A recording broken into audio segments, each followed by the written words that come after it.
Hi, I'm Jayla Francis, 31 years old. And this is the story of how my own family tried to break me.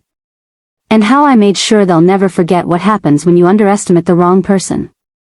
The last time I saw my sister Meredith, she was smirking at me across our parents' polished mahogany dining table, while my mother sobbed into her napkin. My father's words still echo in my mind. I always knew you'd amount to nothing. He said it so casually, like he was commenting on the weather. Like it was a fact carved into stone. That night, 5 years ago, was the last time I ever let my family make me feel small. "Sweetheart, we just want what's best for you," my mother sniffled dramatically, dabbing her eyes as if the weight of my entire existence exhausted her. "If you just listened to Meredith about the job at her firm." I cut in, my voice steadier than my trembling hands. "You mean the entry-level admin position? The one where I'd be fetching her coffee?" Meredith didn't even flinch. Her perfect little smile, the one that always managed to make relatives gush about how poised she was, never wavered. "Everyone has to start somewhere, little sister," she purred. "Some of us just start higher than others." That was Meredith in a nutshell. Elegant. Charming. And absolutely ruthless in reminding me that I would never measure up. For 26 years, I lived in her shadow. Every achievement of mine was dismissed. Every mistake became a family legend, retold at dinners and reunions, polished into a comedy routine where I was the punchline. I clenched my fists under the table, nails biting into my palms. "I already have a job," I said quietly. "I'm doing well at the tech startup." My father scoffed, swirling his whiskey like some cliché patriarch out of a bad drama. "Playing with computers? Meanwhile, your sister is running charitable organizations, making real differences in people's lives." Something inside me snapped. "Making differences in her bank account, you mean?" The silence that followed was suffocating. Meredith's smile twitched, finally cracking. "What exactly are you implying?" she hissed, voice like a snake ready to strike. Before I could even respond, my mother lunged into the conversation. "Jayla, apologize to your sister right now. After everything she's done for you." That laugh that left my mouth, it wasn't even mine. It was sharp, bitter, and alien. Done for me? What has she ever done except remind me every single day that I'll never be her? That's when my father slammed his glass down. Whiskey splashed across the white tablecloth like blood. "You've always been jealous of Meredith's success. If you spent half as much time working as you do complaining." "I work 60 hours a week." I shot back, standing so fast my chair scraped against the hardwood. "I'm leading development on a major project." "But you've never once asked about it, have you?" "Sit down," my mother ordered, voice icy. No, my throat burned, but the words poured out like lava. "I'm done. Done being the family disappointment. Done watching you worship Meredith while treating me like I'm broken. I'm just done." Meredith tilted her head, feigning concern. "Mom, Dad, she's having another episode. Just like that time in high school when..." "Goodbye," I cut her off. My voice was steel. My body trembled. But I meant it. "Don't try to contact me." My father's voice bellowed behind me as I walked away. "If you walk out that door, don't expect any help when you fail. And you will fail." I stopped in the doorway. Looked back one last time. My mother's mascara streaks. My father's rigid scowl. And Meredith, smiling, satisfied, certain she had won. They looked like a perfect family portrait. With one glaring imperfection. Me. I whispered the only words that mattered. "Watch me." And I closed the door behind me. For months after that night, I replayed it in my mind. The way my father's voice dripped with disappointment. The way my mother begged me to bend. The way Meredith smirked like she had claimed some final victory. Some nights, I'd wake up drenched in sweat, hearing those words. "You will fail." And I'd wonder, what if they were right? What if all I'd ever be was the imperfect one? The screw-up? But then I'd drag myself to work, coding until my fingers ached, fueled by a single truth. Failure wasn't an option. Not because I wanted to prove them wrong, but because I needed to prove myself right. 5 years passed. 5 years of silence. 5 years of building something they couldn't diminish. 5 years of becoming someone they wouldn't even recognize. I walked out of that house with my chest tight, my hands trembling, and my heart pounding so violently I thought it might burst. I'd left with nothing but my purse, my car keys, and the echo of my father's voice telling me I would fail. That night, I drove aimlessly for hours. Neon signs blurred past my windshield, headlights streaked like ghosts across my vision, and every song on the radio seemed to claw at old wounds. I remember gripping the steering wheel so tightly my knuckles went white. I wasn't crying, not yet. The tears would come later, when I finally collapsed in the tiny studio apartment I could barely afford. But right then, I wasn't sad. I was furious. You know that kind of rage that burns so hot it feels cold? Like your body hasn't yet caught up to the betrayal you've just endured? That's where I was. My mind replayed every sneer, every backhanded comment, every time Meredith's accomplishments were paraded like trophies while mine were brushed aside like scraps. And yet, beneath all of that fury, was this small, wounded voice whispering, what if they're right? What if you really aren't enough? That question haunted me in the weeks that followed. I'd sit at my desk at the startup, staring at lines of code, debugging endless loops, and still hear my father's scoff. Still see my mother's tears, weaponized as guilt. Still feel Meredith's smug eyes on me like she already knew I'd come crawling back. But here's the thing about me, I don't crawl. I claw. I climb. And once I reach the top, I make damn sure everyone who doubted me remembers the view. Still, back then, it wasn't easy. The silence from my family was deafening, but in a twisted way, it was freeing. For the first time in my life, I wasn't comparing myself to Meredith in real time. I could breathe. I could build. And build I did. My 60-hour weeks turned into 70. I poured myself into the project at the startup, fueled by anger and desperation. Sleep became optional, meals forgettable. Every line of code I wrote felt like a brick in the fortress I was building to protect myself from them. Months passed. My project, an AI-driven platform, was gaining serious traction. Investors started to notice. Suddenly, I wasn't just the black sheep. I was the technical lead of something that might change the entire landscape of our industry. But success is a double-edged sword. Because with recognition came the whispers. The industry is smaller than people think. And when your sister's PR firm specializes in charity organizations and high-profile branding, it doesn't take long before paths cross. I'll never forget the day it happened. I was at a networking event downtown. Expensive chandeliers, overpriced cocktails, everyone dressed to impress. I was shaking hands with a potential investor when I heard it, the laugh. High-pitched, polished, unmistakably hers. Meredith. She floated into the room in a designer gown, every strand of hair perfectly in place. People parted around her like she was royalty. She hadn't seen me yet, but when she did, when her eyes locked on mine, her smirk widened like the universe itself had handed her another chance to remind me I was beneath her. And just like that, the war reignited. That night, as I left the event with Meredith's mocking laughter still echoing in my ears, I made myself a promise. I would no longer settle for survival. I wasn't just going to prove them wrong. I was going to destroy the image of perfection they worshipped. And Meredith? My perfect sister? She would never see it coming. The night of that networking event burned into my memory like a scar. I can still smell the citrusy bite of expensive cologne, still feel the way my palms went clammy as Meredith's gaze lingered on me. She didn't need to say a word, her eyes told the entire story. You don't belong here. You'll never belong here. But she did say something. As I tried to excuse myself from an awkward circle of investors, she swooped in like a hawk. Jayla?" Her voice dripped with honey, loud enough for the surrounding group to hear. "Oh my God, everyone, this is my little sister.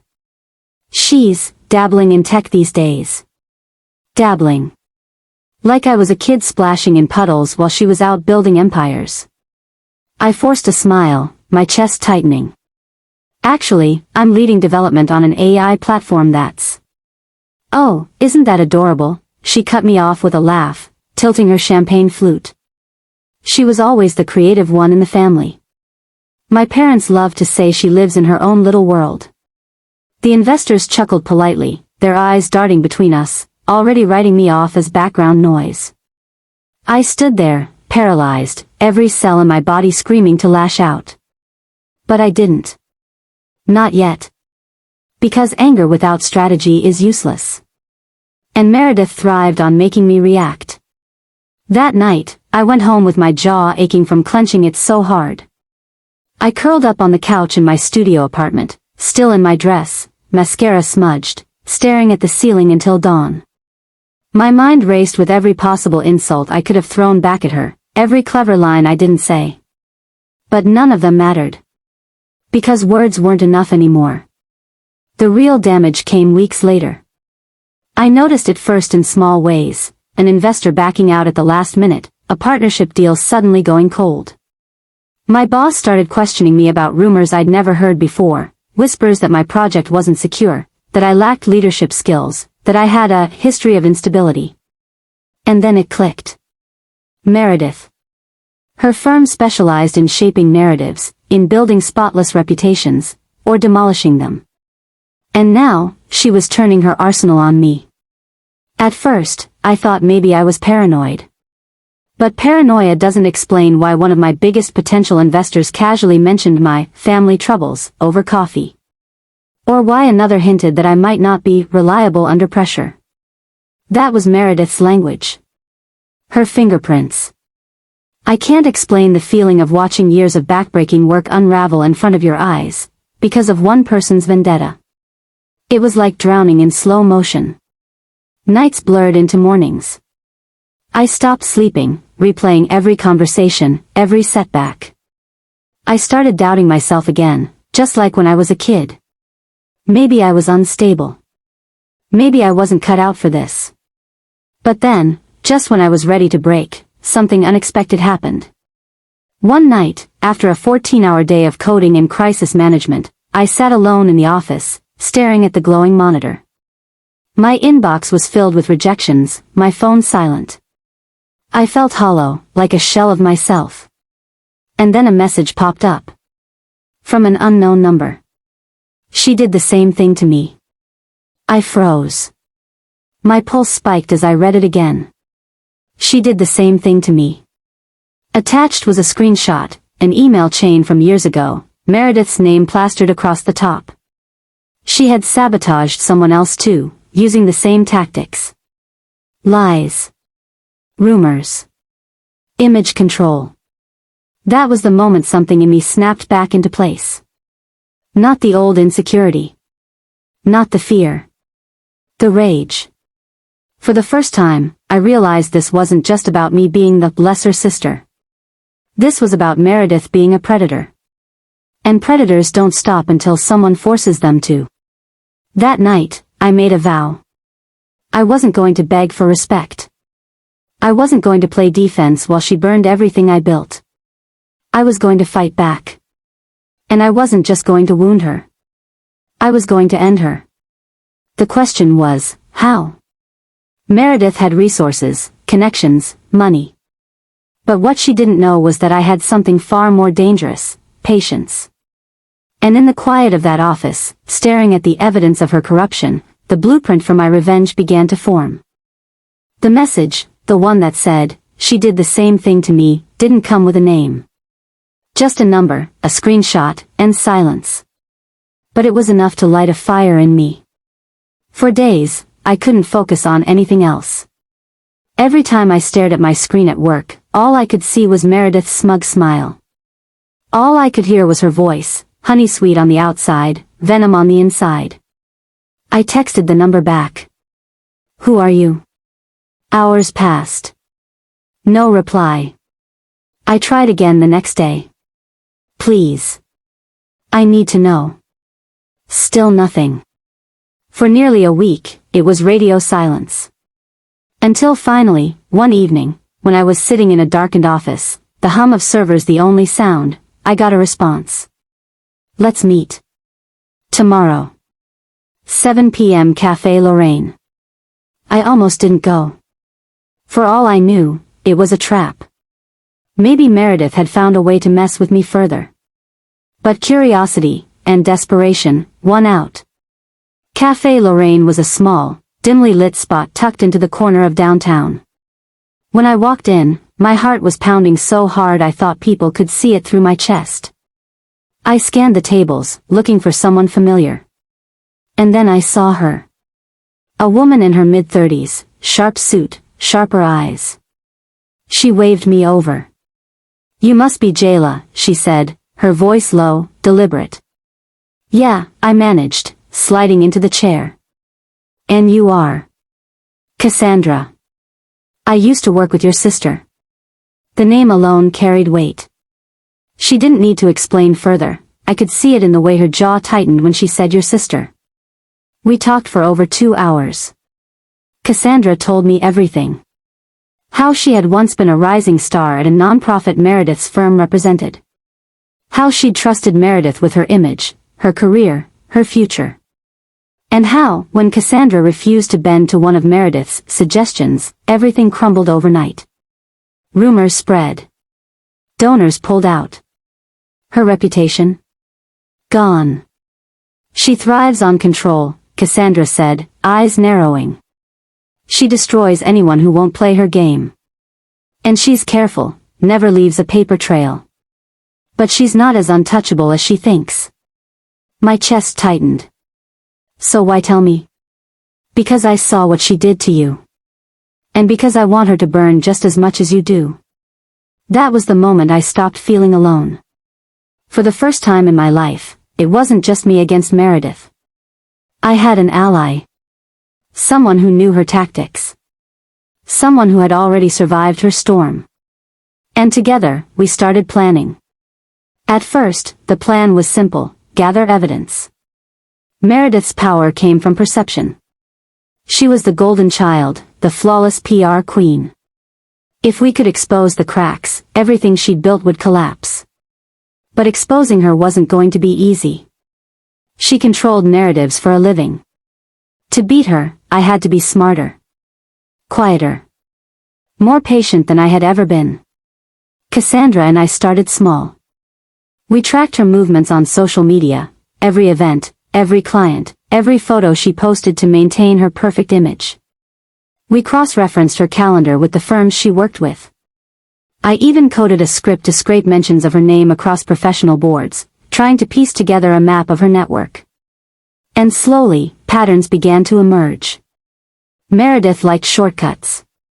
She had this uncanny ability to deliver results for clients, almost too quickly. At first glance, it looked like brilliance. But dig deeper, and the truth started to bleed through. Most of those results weren't organic. They were manufactured. Fake donors, manipulated data, inflated success stories. The first time I saw the proof, I laughed out loud. Alone in my apartment at 2 a.m., I clapped my hand over my mouth and laughed until tears rolled down my face. Because finally, I had her. But revenge is a dish best served cold. And I wasn't going to waste my shot with a single exposé. No. I wanted her downfall to be absolute. So I set the trap. Step 1 was subtle sabotage. Cassandra and I began leaking tiny inconsistencies into her world. A donor, suddenly, questioning where their money had gone. A board member raising an eyebrow at a discrepancy in Meredith's numbers.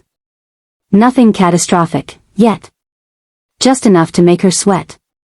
Step 2 was infiltration. Cassandra introduced me to a contact at a rival firm. We staged it carefully. I accidentally ran into him at a networking mixer, casually mentioned my sister, and planted just enough seeds to spark interest.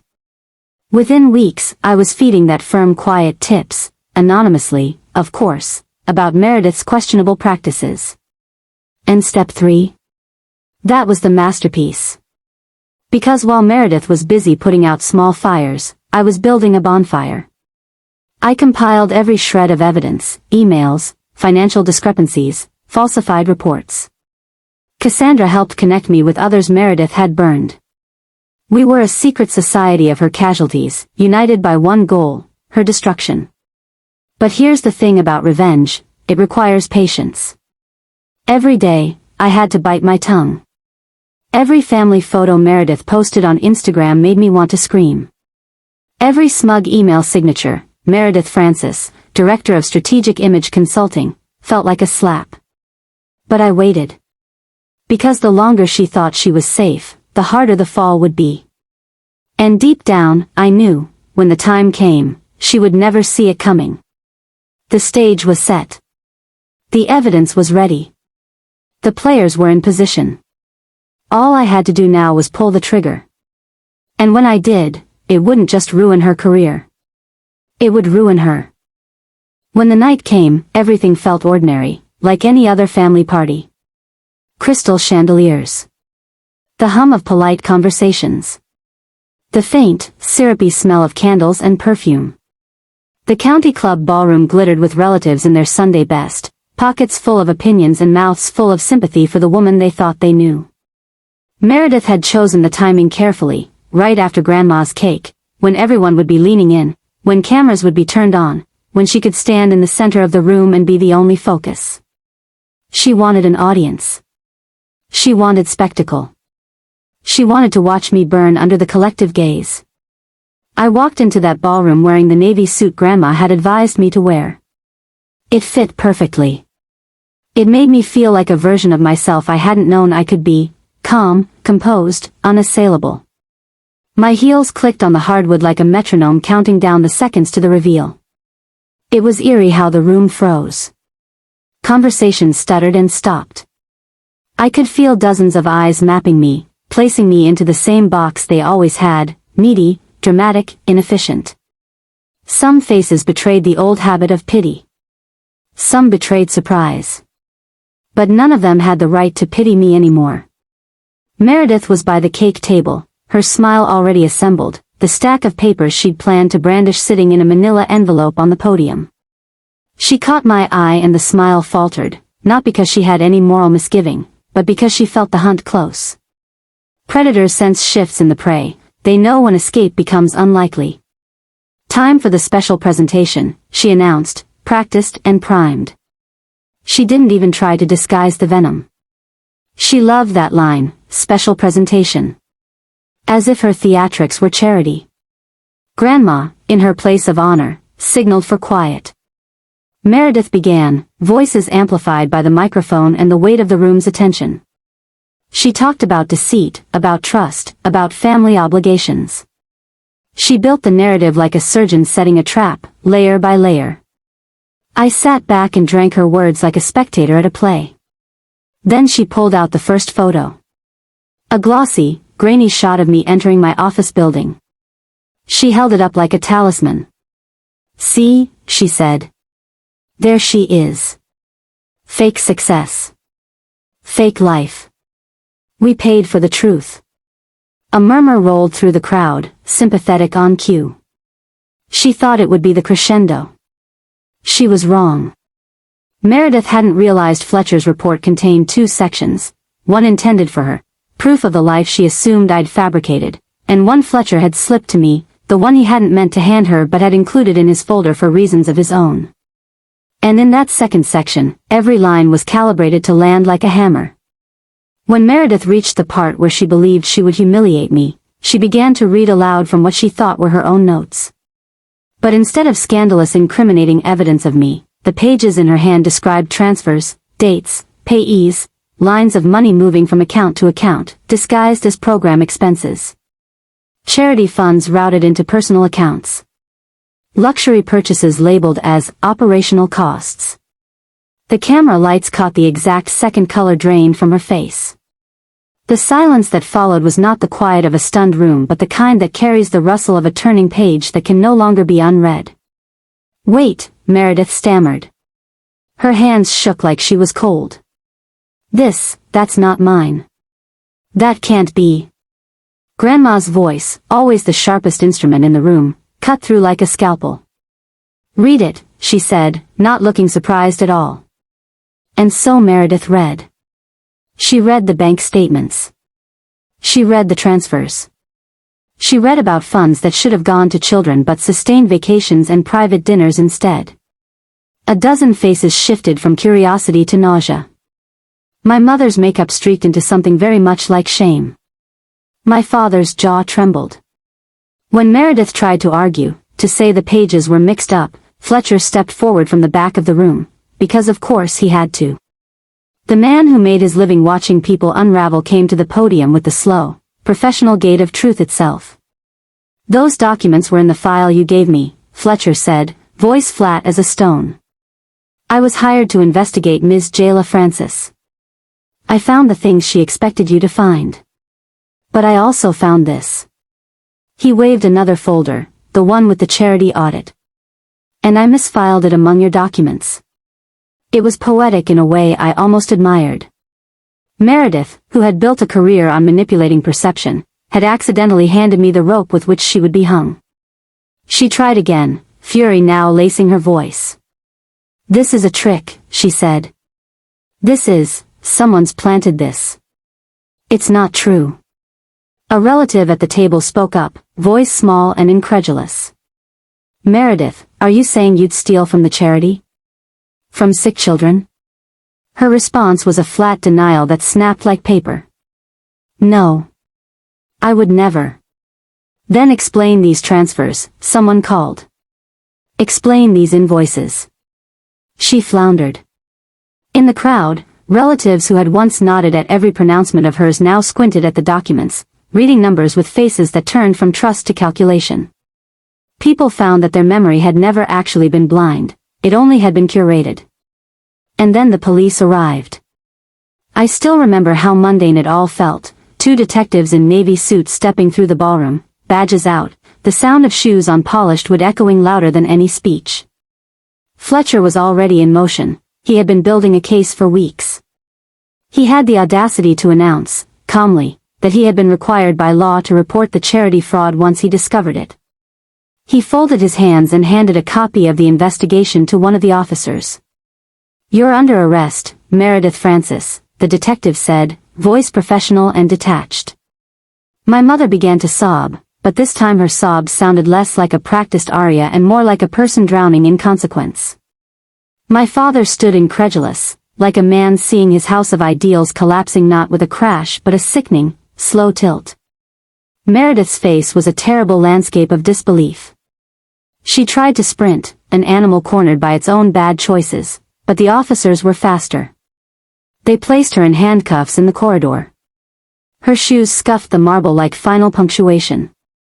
I watched all of it with the steady, cool distance that comes after you've spent months rehearsing how you won't break. It was relief, mostly. Not the triumphant grin you'd see in a movie. This was quieter. A winded exhale after holding your breath for longer than was decent.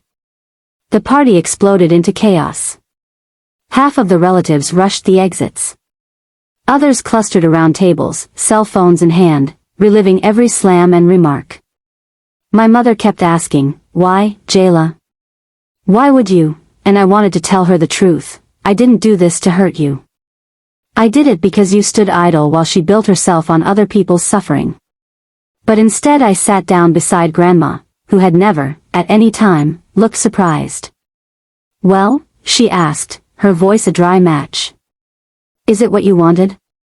I thought of the nights with red eyes and raw fingers, of the times I'd wondered if I was just stubborn or simply mad. It's enough, I said. For now. The fallout was relentless. Within hours, the story had leaked, of course it had. When the police have paper and the press smells scandal, things move fast. Hugh called first. I can handle the PR, he said. Keep your phone down. Don't let anyone twist it. He was practical, always had been, moving through the aftermath like a surgeon cleaning a wound. Grandma called next. Don't let them write you as the villain, she warned. You were brave enough to stay. That's the story. She had seen more of human nature than the rest of us combined. Her approval felt like a medal. Meredith's arrest churned through the family like waves breaking on jagged rocks. Some relatives called to ask for explanations. Some called to whisper that they'd always suspected something. A few called to apologize. Others called to distance themselves in real time, as if shame were contagious. And my parents? My father's silence was the longest, coldest kind. In his eyes, I saw the hollow place where pride once lived, now replaced by fear they would be judged for the choices they'd made, for the child they'd favored so indiscriminately. He came to the police station that night, shuffling in like a man who had walked into the wrong room after a long sleep. He didn't know whether to speak to Meredith or to me. You could have told us, he said finally, words small. We could have. You didn't ask, I answered simply. You told me I would fail and that I should leave my life to you. I did. I left. You don't get to take that back now. There were more charges, more hearings, more witnesses. Press feeds splashed the headlines: charity director arrested, family scandal rocks local philanthropy, golden sister falls from grace. People who had loved Meredith for her polished speeches now unfollowed, distanced, or justified. The layers of illusion began to peel. In the days that followed, I was both lauded and vilified online. Some outlets painted me as the heroine who exposed corruption. Others insisted I'd orchestrated it all, planted evidence, manipulated reports, framed my own kin. The narrative split like a wound. It didn't matter. Truth has a way of existing alongside perception. Both can be violent. Through it all, I stayed quiet. I let Fletcher and Hugh do the talking where necessary. I let Grandma do the moral framing she always did so well. I refused to gossip, to burn bridges, or to justify myself at every turn. Because once you spend months building a case, you don't need to shout it from rooftops. The paper trail does that for you. But the most profound fallout was not public. It was private and small and sharp. My mother cried as if grief and relief had braided into one. She kept asking how we could fix it, as if her tears were a currency that could buy back the years of belittlement she had doled out. My father tried to speak to Meredith, and was told, in a voice I will never forget, that family had abandoned her as well. Meredith's desperation was naked, there was no performance left. And Meredith? In the sterile light of a detention room, stripped of her coiffed hair and designer clothes, she looked exactly like the person she'd always told us she never was, small, ordinary, and betrayed by her own hubris. She looked at me once. The look was not of hatred but of an animal that could not understand why it had been hunted. You set me up, she said hoarsely. I shook my head. You set yourself up when you decided to build your life on other people's trust. There was a beat of silence where neither of us had anything to give. Weeks after the arrest, the family meetings began. The trust account was audited. Documents were signed. Lawyers spoke in clipped, practical phrases. The truth, once public, had a way of rearranging priorities. My parents wrote a letter to the charities board, promising restitution. They announced they were selling the family home and donating the proceeds, not to save face, but to make amends in a way they could understand. Grandma did one of the things she did best: she turned catastrophe into construction. She announced, quietly and without fanfare, her plan for the new foundation: clean, audited, transparent. She asked me to help. You understand systems, she said. You understand accountability. Put that mind to work for something that matters. I could have said no. I could have held resentment like a trophy, letting it grow larger until it swallowed everything I had built. But something deeper had shifted. What had begun as revenge had evolved into responsibility. I felt an obligation to the children whose funds had disappeared under Meredith's stewardship. If we were to repair even a fraction of the damage, we needed more than spectacle. We needed structure.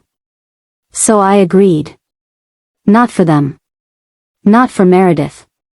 For the kids who had been promised help and received excuses. Let's make it unassailable, I told Grandma. No private accounts. Transparent reporting. Independent audits every quarter. A board with real oversight. Funds only released with multiple approvals. She smiled like a woman who had always known I could do it. "That's my girl," she said simply. The months that followed were heavy with work and light with strange, unexpected grace. I helped design systems for the new foundation. We built audits into the software, created public dashboards that donors could view in real time, and instituted strict checks on disbursement. We hired people with track records, not smiling PR voices. People started to see a different version of me. Press that had once framed me as the secretive technologist now wanted quotes, not about scandal but about governance. Invitations came to speak at smaller conferences. Hugh handled the outreach. Presley celebrated like a victorious sidekick. Grandma sat in the front row of our early presentations, a discreet smile like a stamp of approval. My parents tried, in their own awkward way, to make amends. My father called more often. My mother visited with casseroles and teary confessions. I accepted a few things, refused others. Forgiveness is not a single moment, it's a slow negotiation that even blood can't shortcut. Meredith took a plea deal. It was messy and human and entirely inevitable. She agreed to return some funds, to step down from boards, and to accept a term that gave her time to think. People online had their verdicts. Some burned effigies. Some wrote think pieces about family betrayal. But in the quiet moments, I thought of the little children who had been promised summer camps and medicine and had instead been given glossy brochures. I never celebrated Meredith's downfall. Vengeance can be sweet in theory, but in practice it tastes like ash if you sip it alone. The happiest moments afterward were not vindictive. They were small and honest, Grandma laughing in the kitchen, a child's biography on our donor dashboard that told how a grant had actually paid for tutoring, Presley sending me a photo of my Forbes feature framed on someone's office wall. One night, months after the arrests and the hearings and the press, Meredith called. My phone buzzed at 2:43 a.m. A number blocked. I didn't answer immediately. There is a certain drama to waiting an appropriate amount of time before responding to a call from your own sister. When I picked up, her voice was raw and hoarse. "How did you know?" she asked finally, as if the question wrapped the whole thing into one desperate why. "You always like to do your worst damage at night," I said. "You took my life and reshaped it into something else. It's not mine anymore." "Please," she pleaded. "I'm out on bail. Help me. You could make this go away." "You could have stopped when you had the chance," I replied. "You didn't. You chose to spend other people's trust." Her sobs came on the line like an avalanche. For a flicker, I felt the old impulse, to rush, to fix, to rescue. But the rescue that had been offered to me 5 years ago would not and should not be the kind I handed out now. Mercy without accountability is just enablement. "No," I said quietly. "I stopped being your sister the day you chose to betray people who trusted you. I won't unmake that choice just to save your reputation. You have to live with what you did." She begged. I let the plea fade into the hum of the city. When the call ended, I did not gloat. I simply turned away from the window and looked at the foundation plans on my desk, the dashboards we had built, the rules we had put in place. In the glow of my monitor, the numbers looked like armor. The public story moved on in predictable fashion, new scandals replaced old ones. People have short attention spans and long hunger for spectacle. But the private work remained. The new foundation took root. We started programs. We saw a child's name appear in a list of scholarship recipients and felt a knotted joy that had nothing to do with revenge. Grandma once told me, "You don't get to choose the past, Jayla. You only get to do what comes next." I thought about that often. Revenge was the instrument that taught me to take power back. But what came next, rebuilding, creating, making sure people were actually helped, was the cure that satisfied the hollow places revenge could not fill. At a small event a year later, I stood on a stage under better lights and talked about transparency and accountability. People applauded. I thought of my younger self, the nervous girl who'd driven away from a dining room where she'd been told she'd fail, and felt the strange, full arc of living proof. I still get angry sometimes, when I read a headline about someone who abused the very systems we try to protect. But the rage now is harnessed. It doesn't eat me. It fuels better software, better policies, and better oversight. So what did I learn? That vindication is not the end of a story. It's an inflection point. You can spend the rest of your life keeping score, sharpening knives, and counting moments of triumph. Or you can use the energy that injustice gave you to build better things, systems that prevent the next Meredith from rising by chance, or by cleverness, or by human selfishness.